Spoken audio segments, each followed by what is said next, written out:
ఉన్నందుకు.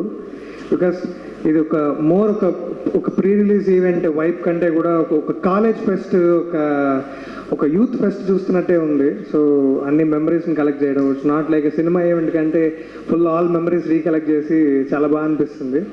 So entire టీమ్కి my best wishes. Can అసలు ఇరగదీసేసాడు. నాకు అసలు ఈ సినిమాలో నేను ఒక పాట పాడాను, ఫైనల్ వచ్చే క్లైమాక్స్ సాంగ్. బట్ ఆ సాంగ్ పాడకముందే నేను తమిళ ట్రైలర్ చూసినప్పుడు నాకు చాలా బాగా అనిపించింది. ఏంటంటే సాంగ్ ఎండ్లో ఒక మన ఒరిజినల్ యూత్ ఫిలిం విజయ్ అన్న ఫిలింలో ఒక సాంగ్ యూజ్ చేశారు, ఆల్తోట భూపతి అని చెప్పి. తెలుగులో అదే రాఘవేంద్ర ఫిలిం, మన ప్రభాస్ అన్న ఫిలింలో కూడా ఉందన్నమాట. సో అసలు ఆ సాంగ్ యూజ్ చేసిన కట్స్ కానీ ఆ బీట్స్ కానీ నాకు భలే అనిపించింది అనమాట. చాలా బాగుంది అసలు ఈ సాంగ్, అసలు చాలా బాగా యూజ్ చేశారు అనిపించింది. బట్ అన్ఎక్స్పెక్టెడ్గా కొద్ది రోజుల తర్వాత వినీత్ ఫోన్ చేసి, అన్న ఒక ఫిల్మ్లో ఒక పాట పాడాలి, సో మీరు ఎమోషనల్గా ఆ సాంగ్ పాడితే బాగుంటుందని చెప్తే నేను ఆ సాంగ్ పాడాను. సో ఏదో విధంగా మన జీవి ప్రకాష్ గారి మ్యూజిక్లో ఒక పార్ట్ అవడం నాకు చాలా హ్యాపీ అనిపించింది. ఎందుకంటే we all love his music so much.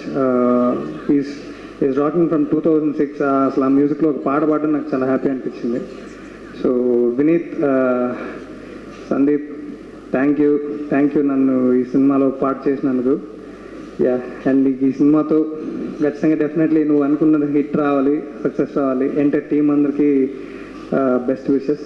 So thank you so much. Thank you so much. ఈ సినిమాలో మీరు పార్ట్ అయినందుకు, పాట పాడినందుకు.